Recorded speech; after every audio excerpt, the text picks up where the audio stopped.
Olá, oitavo ano, tudo bem? Vamos iniciar a nossa aula de História e ela tem como título o absolutismo europeu, todo o poder para o rei. É importante que o próprio título ele já traz algumas informações que será de grande utilidade para a nossa aula. A primeira delas é o conceito de absolutismo. Absolutismo vem de absoluto, vem de total, todo o poder ao rei. Esse rei, figura emblemática e muito importante para poder entender os países atuais da Europa, eles tiveram um papel importante nessa unificação territorial e na unificação das leis. Nessa aula, nós vamos aprender juntos, como que aos poucos o antigo sistema feudal ele foi sendo gradativamente sendo construído a unidade territorial que conhecemos hoje como países, os países europeus. Bem, antes disso, é importante nós termos aqui em mente como que funcionava os deslocamentos entre os feudos. Aqui nós temos aqui vários pontinhos pretos, que simboliza feudos que eram espalhados pela Europa, principalmente no sistema e no período feudal. Esses pontinhos, na medida que a classe burguesa ela vai se desenvolvendo e gradativamente os feudos eles vão se enfraquecendo, os burgueses eles começam a migrar de região para região para poder desenvolver a sua atividade comercial. Eles começam a enriquecer nesse período e eles começam a expandir essa atividade.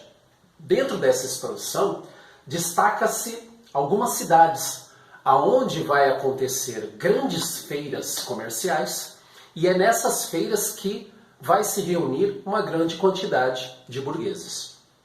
Como vocês podem ver, toda mercadoria que começa a ser circulada na Europa vem do Oriente, vem de Constantinopla e vem das áreas aqui próximas.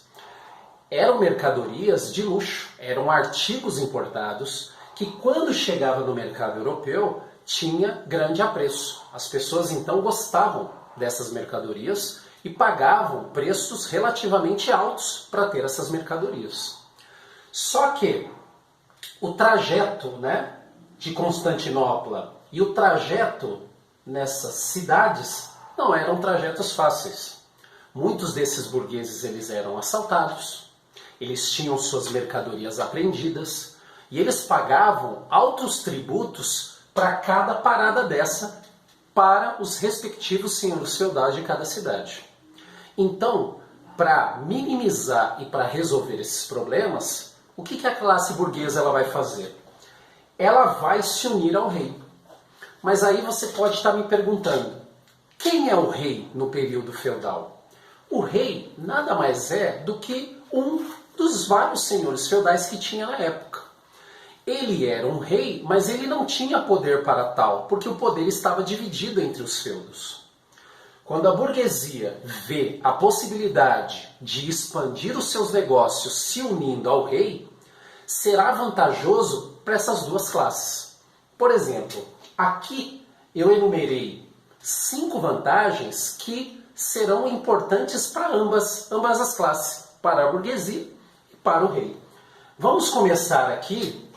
Por que a união com a burguesia foi vantajosa para o rei? Primeiro, o rei ele tinha poder de impor a sua vontade. Ou seja, a partir dessa união, todas as leis feitas pelos reis teria validade em praticamente todo o território que estava sob responsabilidade do rei. 2. O rei então, portanto, através dos impostos cobrados da burguesia, o que eles faziam com esse dinheiro?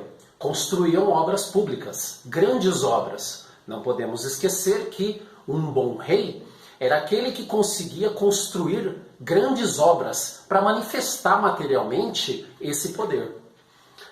E para a burguesia, quais eram as vantagens de se unir ao rei? Primeiro, para a burguesia, ela pagaria menos impostos. Porque antes ela tinha que pagar impostos para vários feudos que ela passava. Se o território ele passa a ser unificado, ele passa a pagar somente um imposto. Portanto, muito mais vantajoso para a burguesia pagar um imposto a um determinado reino do que pagar vários para os feudos. Outra questão é a unificação da moeda. Por quê? A burguesia, quando chegava de cidade a cidade, cada cidade tinha uma moeda própria. E tinha cidades que nem moeda tinha. Era a base do escambo, da troca. Para a burguesia calcular os seus lucros, era muito difícil, porque cada cidade seguia regras monetárias diferentes. A partir do momento que eu tenho a unificação do poder real, a unificação do território e a unificação da moeda, fica muito mais fácil para a burguesia calcular o valor de venda e o valor de compra das suas mercadorias. E o último, mas não menos importante, a proteção do rei. Porque o rei, como para o rei era vantajoso receber os impostos vindos da burguesia, então a burguesia solicita ao rei proteção para os seus deslocamentos. E assim foi feito. O rei garantia a proteção dessas mercadorias, as mercadorias garantiam os lucros da burguesia e a burguesia garantia os impostos que voltavam para o rei. No próximo slide, olha só a mudança, né, do slide apresentado anterior e agora.